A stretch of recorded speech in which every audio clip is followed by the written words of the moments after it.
Can you bind the clusters of the Pleiades, or loose the belt of Orion? Can you bring out the Mazzaroth in its season? Or can you guide the great bear with its cubs?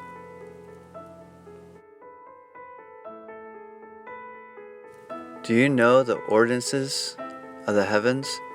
Can you set their dominion over the earth? Can you lift up your voice to the clouds, that an abundance of water may cover you? Can you send out lightnings, that they may go and say to you, "Here we are"?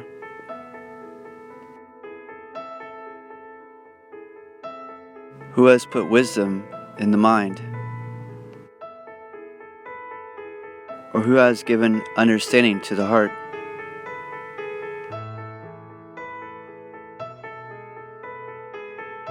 Who can number the clouds by wisdom?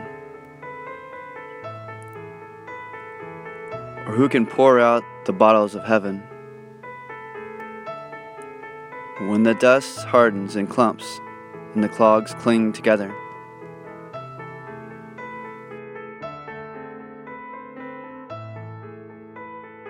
can you hunt the prey for the lion?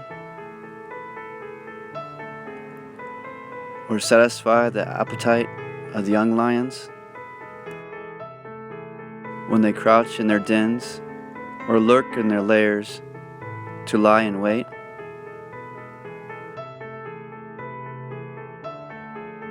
Who provides food for the raven when its young ones cry to God and wander about for lack of food?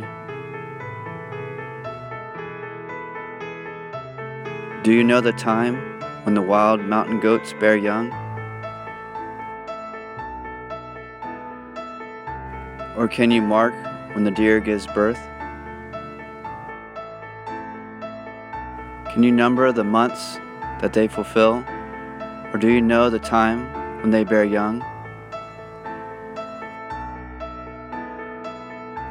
They bow down, they bring forth their young, they deliver their offspring. Their young ones are healthy, they grow strong with grain, they depart and do not return to them. Who set the wild donkey free? Who loosed the bonds of the onager? Whose home I have made the wilderness, and the barren land his dwelling?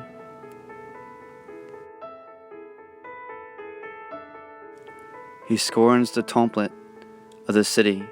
He does not heed the shouts of the driver.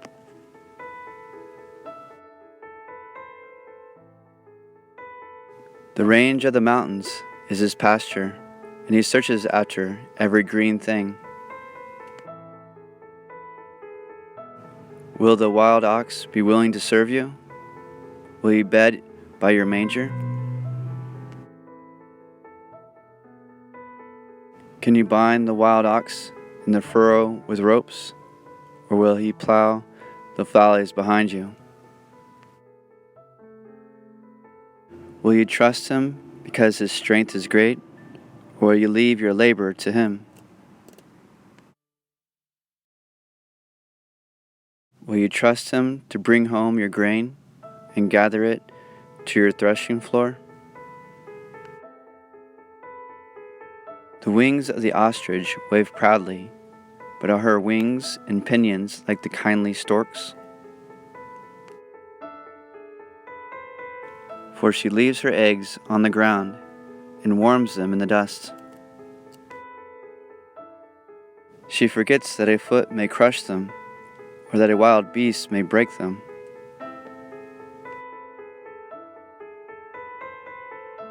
She treats her young harshly, as though they were not hers.